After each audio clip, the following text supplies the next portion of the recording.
Bonjour à tous et bienvenue dans cette série de vidéos sur les rituels et les secrets de l'âme. Dans cette vidéo, je vais vous parler de malédiction et de ce qu'implique une malédiction. Avant cela, je me présente, je suis Bérangère Réal, bioénergéticienne et je réalise des rituels sacrés et des rituels de magie blanche afin de libérer les âmes de leur poids et de leur fardeau. Dans la vidéo précédente que je vous invite à regarder, je vous ai expliqué ce qu'était une magie noire et comment elle fonctionne. Une malédiction, quelque part, c'est assez proche d'une magie noire. En quoi est-ce que c'est proche d'une magie noire? De la même manière, ce sont des rituels qui sont ficelés par une personne ou par un professionnel à destination de nuire à quelqu'un.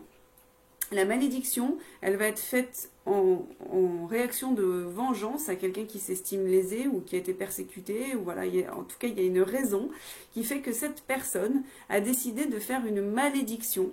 Et cette malédiction va viser, à la différence de la magie noire, soit une personne, soit elle va viser une lignée. Si la malédiction vise une personne, cette malédiction, elle va la suivre de vie en vie. Si cette malédiction a été faite sur une lignée, là c'est sur une vie présente. La malédiction, elle porte sur une lignée. C'est-à-dire que c'est peut-être votre grand-père qui a été maudit ou votre grand-mère. Une malédiction, elle va porter sur une lignée que du côté des hommes ou que du côté des femmes. Pourquoi? Parce que autrefois, quand on faisait une malédiction, on visait à l'extinction du nom de la personne. Et pour atteindre ce but de l'extinction du nom, on maudissait sur un certain nombre de générations, et généralement, on utilisait 3 générations pour que le nom soit définitivement éteint. Donc, quand on va repérer qu'il y a une malédiction sur une personne, c'est un petit peu les mêmes cas que sur une magie noire. On va observer des problèmes importants dans le domaine de la santé, du professionnel, de l'enfantement, etc. etc. On va pouvoir travailler sur cette malédiction. Et cette malédiction, on ne peut pas vraiment la couper soi-même.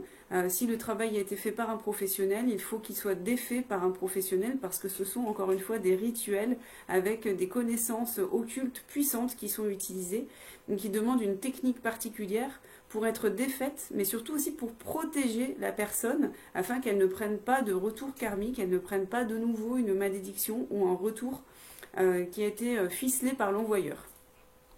Et donc, quand on va travailler sur une malédiction, quand ça concerne une personne, c'est comme pour une magie noire, on va venir couper ce qui avait été fait.